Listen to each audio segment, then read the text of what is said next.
इसलिए हमेशा प्रयास करते रहिए।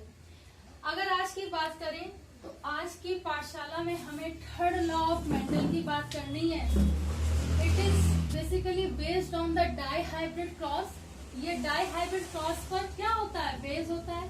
तो सबसे पहले हम प्रिंसिपल पढ़ेंगे कि what is the principle of third law. ठीक है, हम थर्ड लॉ की आज बात कर रहे हैं। Third law of Mendel. ठीक, मेंडल्स का थर्ड लॉ पढ़ रहे हैं। It is based on dihybrid cross. Okay, द्विसंकरण या द्विसंकरण क्रॉस पर क्या होता है, द्विसंकर क्रॉस। ठीक है, पर ये क्या है, बेस्ड है। ठीक, तो देखिए डाई हाइब्रिड क्रॉस पर बेस है, यानी कि 2 बार क्रॉस होगा। ये सिंपल सी बात है। ठीक है, तो इतनी बात तो समझ में आती है बेसिक टर्मिनोलॉजी से कि थर्ड लॉ ऑफ मेंडल पूछते हैं कि डाई हाइब्रिड क्रॉस मेंडल का कौन सा नियम होता है। तो अगर ये ऑब्जेक्टिव आ जाए तो हम क्या लगाएंगे, तीसरा नियम। तीसरे नियम को क्या बोलते हैं, it is also known as the independent assortment. Independent assortment. ठीक, इसे क्या बोलते हैं, इंडिपेंडेंट असॉर्टमेंट, यानी कि स्वतंत्र अव्यूहन का नियम। अब आपसे ये कह रहा है कि मैं स्वतंत्र अव्यूहन का नियम हूं, यानी कि यहाँ पे कुछ ऐसे एलिस का मतलब मैं बताया था कि अल्टरनेटिव और multiple character of a gene is also known as the alleles. किसी भी जीन का ऐसा कैरेक्टर जिसके कई मल्टीपल कैरेक्टर होते हैं या कई सारे अल्टरनेटिव कैरेक्टर होते हैं, that particular gene character is known as alleles. वो वास्तविक जो विशेष है, उस वास्तविक या विशेष कैरेक्टर को क्या बोलते हैं, एलिस बोलते हैं। ठीक, तो स्वतंत्र अव्यूहन का नियम इसे कहते हैं। इंडिपेंडेंट असॉर्टमेंट होता है, डाई हाइब्रिड क्रॉस द्विसंकरण पर आधारित होता है। ठीक, अब इसका प्रिंसिपल क्या है, सिद्धांत क्या है। तो सिद्धांत को समझने से पहले, ठीक, प्रिंसिपल को समझने से पहले सबसे पहले तो हमें ये लिखना पड़ेगा कि मेंडल का यह नियम डाई हाइब्रिड क्रॉस पर आधारित होता है। मेंडल का यह नियम डाई हाइब्रिड क्रॉस पर आधारित होता है। ठीक, उसके बाद लिखेंगे कि जब 2 विपरीत जोड़े वाले लक्षण, कोई एक अलग लक्षण है, कोई दूसरा अलग लक्षण है, जब इनका आपस में क्रॉस कराया जाता है तो F1 पीढ़ी में क्या होता है, डोमिनेंट या प्रभाविता का नियम,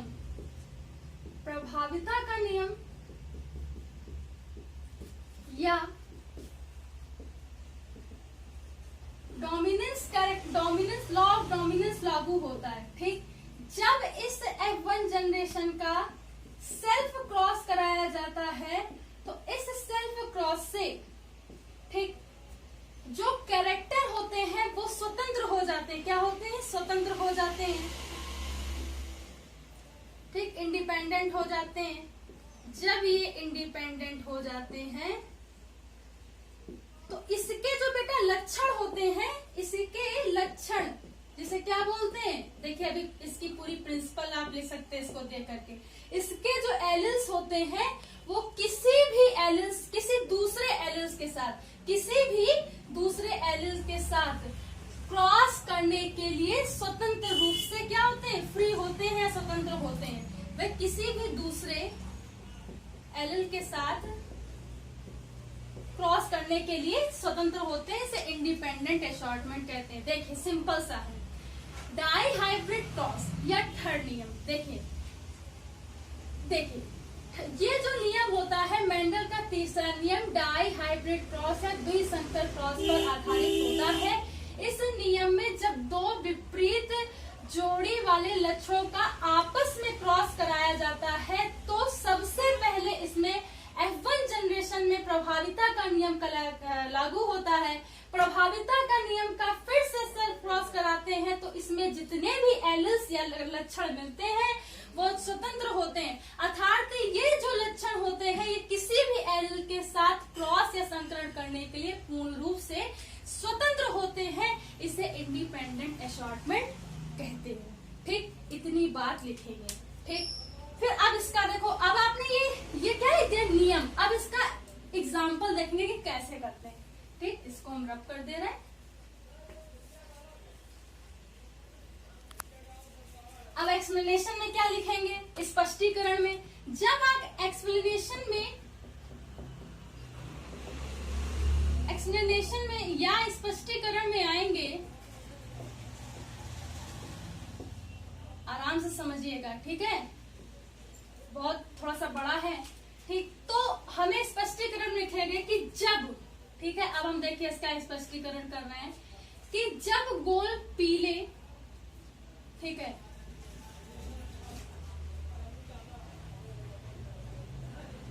येलो एंड राउंड, ठीक ठीक, capital Y, capital Y, capital R, ठीक ठीक। रिंकल ग्रीन में क्या होगा, आर आर वाई वाई, ठीक। तो येलो एंड राउंड, ठीक, रिंकल्ड एंड ग्रीन, ठीक, Y Y R R, R R Y Y. देखिए, अब पहले तो इसका एक पेड़ ले लेते हैं। जब हम इसका छोटा सा लें, क्योंकि आ नहीं पाएगा, इसे मिटाना पड़ेगा। इसका जब एक कैरेक्टर हम लेंगे तो देखिए क्या आएगा। देखिए, सबसे पहले अगर हम लें तो आर, ठीक, आर, ठीक, फिर वाई वाई, एक कैरेक्टर ये आ गया। कैसे, आर आर वाई वाई, ठीक, small R, capital R, small R, और कैपिटल वाई, स्मॉल वाई। इसी तरीके से दूसरा अगर हम कैरेक्टर ले लें, ठीक, फिर से यही आएगा, R R small Y, capital Y, ठीक। यहाँ पे दोनों ये कैरेक्टर हमने इसलिए बता दिए हैं क्योंकि ऐसा होता है कि जहाँ डाई हाइब्रिड क्रॉस होता है, लोग कहते हैं कैसे दो कैरेक्टर आ गए। तो एक बार क्या किया, इसका किया तो आर आर वाई वाई आ गया, फिर उसका क्या किया, फिर से ये किया तो आर आर वाई वाई आ गया। तो आपको आगे दिक्कत नहीं होगी कैसे ये दो कैरेक्टर आ गए, तो ये मिल जाते हैं। ठीक है, अगर इनको हम थोड़ा सा कर लें, ठीक है, सेपरेट कर लें, तो देखो हमें 4 कैरेक्टर मिलेंगे यहाँ से। ठीक है, ये जो 4 कैरेक्टर हैं, इनका चाहे तो आप वैसे करके देख लीजिए, पुनेट स्क्वायर जो विधि होती है उससे भी आ जाएगा। ठीक है, देखिए कैसे करेंगे। सबसे पहले इसका इससे किया तो क्या आएगा, आर वाई, फिर छोटे वाला वाई आएगा, ठीक है, फिर इस आर का कैपिटल वाई से करेंगे, फिर इस आर का स्मॉल वाई से करेंगे। इसी तरीके से ये कैरेक्टर कहाँ आएंगे, यहाँ पे आएंगे। देखिए कैसे, फिर से किया आर, ठीक है, आर वाई आया, फिर उसके बाद इसका करेंगे छोटे वाले से, देखिए कैसे आएगा। ठीक, अब इसका इससे करेंगे तो क्या आएगा, ठीक है, आर वाई। अब फिर इसका इससे करेंगे तो क्या आएगा, आर वाई। तो ये जो कैरेक्टर है 4, ठीक है, ये जो कैरेक्टर है यही निर्धारित करते हैं। ये देखिए क्या होगा, ये होता है राउंड येलो, ठीक, गोल पीला, ठीक, ये क्या होगा, राउंड ग्रीन, ठीक, गोल हरा, ये क्या होगा, रिंकल्ड ग्रीन, ठीक, और ये क्या होगा, रिंकल्ड येलो, ठीक। तो इस तरीके से कुछ कैरेक्टर इसमें आएंगे, ठीक ठीक है। अब जब हमें, और यही इसका क्या होता है, 9:3:3:1, ठीक है। यहाँ पे लगता है कुछ मिस्टेक हो गई है, ये कैरेक्टर जो होगा, ठीक है, रिंकल्ड येलो यहाँ होगा और रिंकल्ड ग्रीन ये होगा, ठीक है, ठीक। तो ये गोल पीले होते हैं, ये गोल हरे होते हैं, झुर्रीदार पीले होते हैं, झुर्रीदार हरे होते हैं, और यही इसका फिनोटिपिक रेशियो 9:3:3:1 होता है। ठीक, अब जब हमें ये कैरेक्टर मिल गए, इसीलिए दो कैरेक्टर यहाँ पे लिए गए। अगर हम एक से बताते और अचानक से दो लिख देते तो बच्चों को दिक्कत होती। ये बेटा होती है F1 जनरेशन। ये क्या होती है? F1 generation. इस F1 जनरेशन, ठीक है, का हमने सेल्फ क्रॉस करा दिया, यहाँ पे सेल्फ क्रॉस करा दिया। ठीक, ये सेल्फ क्रॉस हो गया। जब हमने F1 जनरेशन का सेल्फ क्रॉस कराया तो हमें अलग अलग प्रकार के एलिस मिल गए। देखो RY अलग अलग प्रकार के एलिस मिल गए। जब इसका डाई हाइब्रिड क्रॉस कराते हैं तो ये जो एलिस होते हैं किसी भी दूसरे एलिस के साथ क्रॉस करने के लिए क्या होते हैं? स्वतंत्र होते हैं। इसी नियम को क्या बोलते हैं? प्रभाविता का नियम बोलते हैं। ठीक, तो F1 जनरेशन का जब हमने क्रॉस कराया तो हमें क्या मिलते हैं? हमें मिलेंगे येलो शेड वाले प्लांट। ठीक है, ये येलो शेड वाले प्लांट है, यानी कि ग्रीन वाले छिप गए। इसीलिए यहाँ पर प्रभाविता का नियम या लॉ ऑफ डोमिनेंस क्या होता है? इम्प्लीमेंट होता है। ठीक, जब लॉ ऑफ डोमिनेंस का सेल्फ क्रॉस कराया गया, आपस में क्रॉस कराया गया, तो हमें कुछ 4 प्रकार के कैरेक्टर मिले। कौन कौन से? Round yellow, round green, wrinkle yellow, wrinkle green मिले। ठीक, अब ये जो है इनका जब हम क्रॉस कराएंगे तो कोई भी एलिल किसी भी एलिल के साथ क्रॉस करने के लिए स्वतंत्र होता है, इसीलिए इसे इंडिपेंडेंट असॉर्टमेंट कहते हैं। ठीक, ये बात समझ में आई? चलिए अब ये आप कैरेक्टर याद रखेंगे क्योंकि ये काम आएगा। ठीक, बोर्ड अगर थोड़ा सा बड़ा होता तो एक साथ आ जाता, क्योंकि बड़ा नहीं है तो वो रुकेगा। तो हम ऐसा करते हैं, पहले हम ना इसके कैरेक्टर लिख लेते हैं। एक यहाँ पे हम थोड़ा सा सीधी लाइन खींच करके, ठीक है, पहले एक डायग्रामेटिक व्यू, एक कैरेक्टर यहाँ पे लिखा जाएगा, एक कैरेक्टर यहाँ पे लिखा जाएगा। चलिए, पहला कैरेक्टर है RY। ठीक, दूसरा कैरेक्टर क्या है? Capital R small y। तीसरा कैरेक्टर क्या है? Small r capital Y। ठीक, चौथा कैरेक्टर बेटा क्या है? चौथा कैरेक्टर है स्मॉल r स्मॉल y। ठीक, अब इसको रब कर देते हैं। अब हमने लिख लिया है। ठीक, यही तो कैरेक्टर वहां पे भी है। अब इन कैरेक्टर को थोड़ा सा क्रॉस करने के लिए, ठीक, यही कैरेक्टर क्या है? RY। ठीक, फिर कैपिटल R स्मॉल y। ठीक, फिर स्मॉल r कैपिटल Y, फिर आएगा स्मॉल r स्मॉल y। ठीक, चलिए अब इसको क्रॉस करते हैं। इस तरीके का जो क्रॉस होता है, क्योंकि बेटा ये थोड़ा सा लंबा क्रॉस होता है, इसे सिंपल क्रॉस मेथड से नहीं कर सकते, तो that cross method is also known as the Punnett method या पुनेट स्क्वायर मेथड या चेकर बोर्ड स्क्वायर मेथड। ठीक, तो इस तरीके से इसको करते हैं।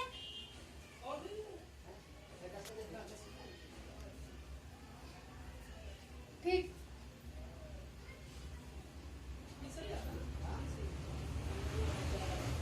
ठीक है, थोड़ा सा चाहिए तो आप और थोड़ा बड़ा कर लीजिए ताकि आपको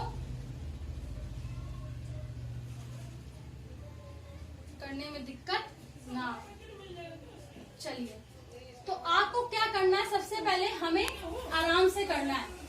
ठीक है, RY।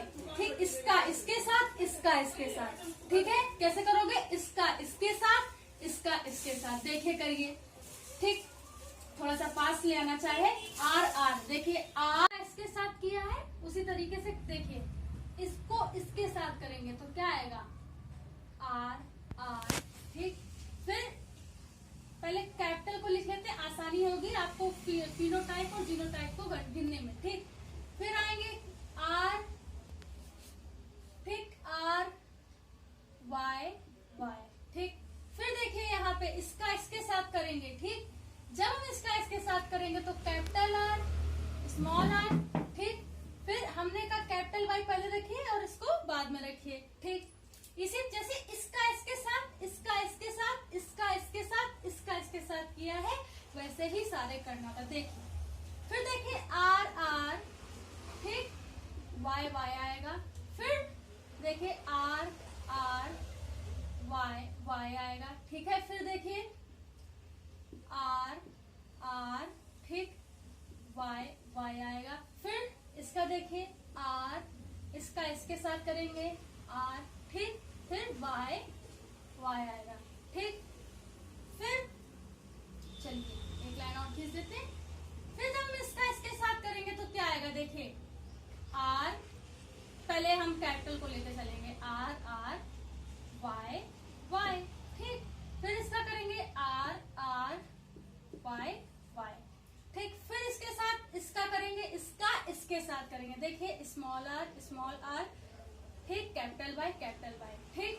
फिर हम इसका इसके साथ करेंगे तो क्या आएगा, R R capital Y small Y, ठीक। फिर जब ध्यान देते हैं, फिर इसका इसके साथ करेंगे, देखिए क्या आएगा, देखिए R R Y capital Y small Y, ठीक। फिर इसका इसके साथ करेंगे कैपिटल आर स्मॉल आर, ठीक, स्मॉल वाई।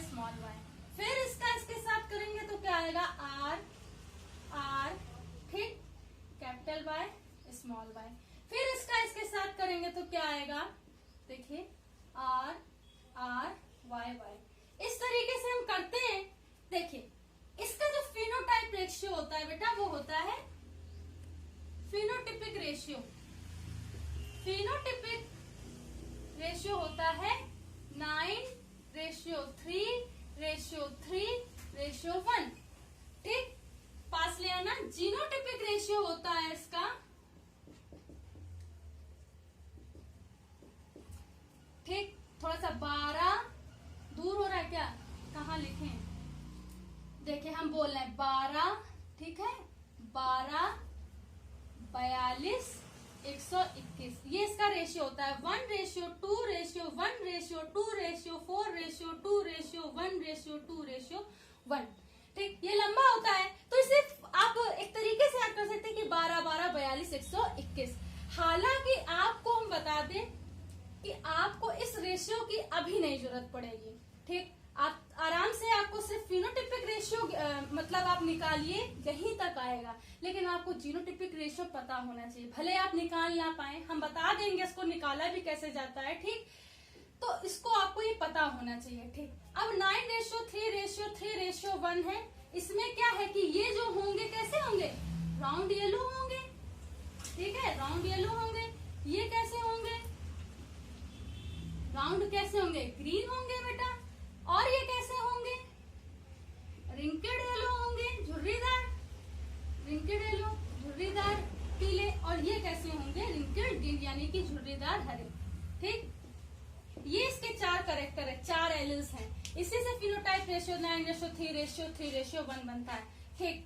तो हमें अब ये देखना है कि ये जो आर वाई है, ठीक, यही तो हमने बनाया था कि आर वाई इसमें हमने क्या बताया था कि ये राउंड येलो होते हैं, फिर हमने ये बताया था कि राउंड ग्रीन होते हैं, फिर हमने बताया था रिंकल्ड येलो होते हैं, फिर हमने ये बताया था कि रिंकल्ड ग्रीन होते हैं। अब हमें ये देखना है कि ये जो आर वाई है ये 9 होने चाहिए। तो देखिए 1 2, ठीक, 1 2 आर वाई कैपिटल है, ठीक। फिर 3, ठीक है, 4, ठीक, देखिए यहाँ पे भी है 5, ठीक है। फिर यहाँ पे आइए, यहाँ पे भी है 6, ठीक।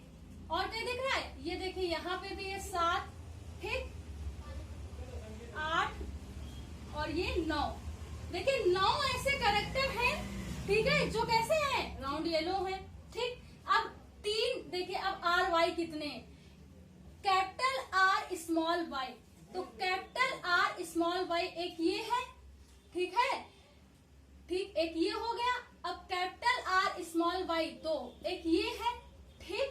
फिर उसके बाद कैपिटल आर स्मॉल वाई, ठीक, कैपिटल आर स्मॉल वाई क्या है, 3, तो 3 ये रेशियो हो गए, ठीक। उसके बाद 3 देखेंगे small R capital Y, small R capital Y को देखिए, small I R capital Y देखिए यहाँ पे एक, ठीक। फिर स्मॉल आर कैपिटल वाई 2, ठीक, स्मॉल आर कैपिटल वाई 3, ठीक। फिर आपको ये देखना है कि रिंकल्ड ग्रीन यानी कि आर वाई कहाँ पर है, तो देखिए आर वाई, देखिए आर वाई एक यहाँ पर है, ठीक। अब आप सोच रहे होंगे ये कैरेक्टर क्यों खाली है, क्योंकि इसका जीनोटिपिक रेशियो है 1:2:1:4:2:1:1। ठीक, ये इनके लिए खाली होता है। ठीक, तो जब हमने 9 तो हमें सिर्फ इतना फाइंड आउट करना होता है 9:3 रेशियो में कि 9 हमें ढूंढ ले इस पूरे रेशियो में कि 9 कितने होने चाहिए, राउंड येलो होने चाहिए। 3 कितने होने चाहिए, क्या कहते हैं, राउंड ग्रीन होना चाहिए। 3 कैसे होने चाहिए, रिंकल येलो होने चाहिए।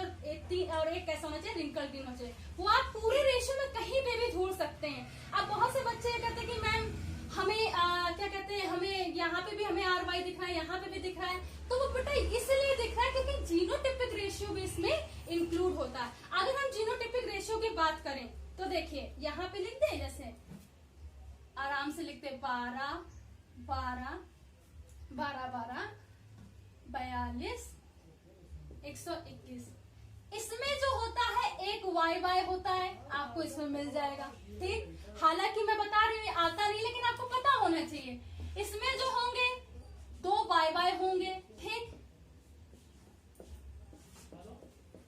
ऐसे येलो आपको कैरेक्टर मिलेंगे। फिर आपको क्या मिलेंगे, ग्रीन कैरेक्टर मिलेंगे। इसमें फिर 2 कैसे होंगे, ग्रीन कैरेक्टर मिलेंगे। ठीक, एक कैसा होगा, एक येलो एक ग्रीन कैरेक्टर मिलेगा, एक येलो एक ग्रीन कैरेक्टर मिलेगा और एक ग्रीन कैरेक्टर मिलेगा। इस तरीके से कैरेक्टर्स मिलते हैं। तो कोई बच्चा ये ना सोचे कि मैम ये जो RY है ये यहाँ पे भी है, हमें नहीं मिला। आपको फिनोटिपिक रेशियो में ये बताना है कि आपको पूरे क्रॉस में 9 कैरेक्टर ऐसे ढूंढने हैं जो RY के होंगे। आपको पूरे क्रॉस में 3 कैरेक्टर ऐसे ढूंढने हैं जो राउंड ग्रीन के होंगे। आपको पूरे इस स्क्वायर बोर्ड में ये कैरेक्टर ढूंढने हैं, कितने, 3 रिंकल्ड येलो होने चाहिए और एक रिंकल्ड ग्रीन होना चाहिए। तो रिंकल ग्रीन तो यहाँ पे भी होता है, आप यहाँ पे भी मेंशन कर सकते हो। ठीक, जो बच्चे रह जाते हैं वो जीनोटिपिक में आ जाते हैं। तो ये बात याद रखिएगा। तो आज की पाठशाला में हमने ये सीखा कि फिनोटिपिक रेशियो 9:3:3:1 कैसे निकाला जाता है, कुछ इस तरीके के मेथड से। ये जो मेथड होता है ये होता है F2 जनरेशन का। हमने क्या किया, क्रॉस कराया। ठीक, सेल्फ क्रॉस कराया और इसी को क्या बोलते हैं, डाई हाइब्रिड क्रॉस। इसी को क्या बोलते हैं, डाई हाइब्रिड क्रॉस। देखो डाई हाइब्रिड क्रॉस है, 2 क्रॉस हम आपस में करा रहे तब इतना बड़ा हमें रेशियो प्राप्त होता है। इसीलिए जीनोटिपिक का रेशियो क्या होता है, बहुत ज्यादा बड़ा हो जाता है। ठीक है, 12 12 42 121। तो इस तरीके से हमने इसका फिनोटिपिक रेशियो जाना कि 9:3:3:1 कैसे होता है। और जीनोटिपिक रेशियो जो होता है वो 12 12 42 121 होता है। तो हालांकि इस रेशियो की जो रिक्वायरमेंट होती है वो MSc लेवल्स में होती है, लेकिन आपको ये रेशियो याद होना चाहिए। फाइंड आउट कैसे करते, शायद थोड़ा आपको पता चल जाए, अच्छी बात है, कोई चीज अच्छी बात है अगर हमें पता चल जाती है। ठीक, लेकिन इसकी जरूरत आपको आगे के लेवल में पड़ती है। तो आज की पाठशाला में हमने ये समझने का प्रयास किया कि डाई हाइब्रिड क्रॉस क्या होता है, उसे कैसे निकाला जाता है, what is the phenotypic ratio of dihybrid cross, that is the 9:3:3:1, and what is the genotypic ratio of a dihybrid cross is the 12 12 42 121। ठीक, तो आपसे क्वेश्चन पूछा जाता है कि डाई हाइब्रिड और किस पे आधारित है, तो आप हमेशा अगर ऑब्जेक्टिव में आता है तो लिखेंगे थर्ड लॉ ऑफ या इंडिपेंडेंट असॉर्टमेंट। तो आज की पाठशाला में इतना ही। कल की पाठशाला में हम आपको बात बताएंगे कि कैसे एलिस ब्लड ग्रुप के कैसे हम लोग क्वेश्चंस करते हैं। नमस्कार। आज की पाठशाला अगर आपको अच्छी लगी हो तो इसे ज्यादा से ज्यादा बच्चों तक पहुंचाइए, इसको लाइक करिए, शेयर कीजिए, सब्सक्राइब कीजिए। धन्यवाद।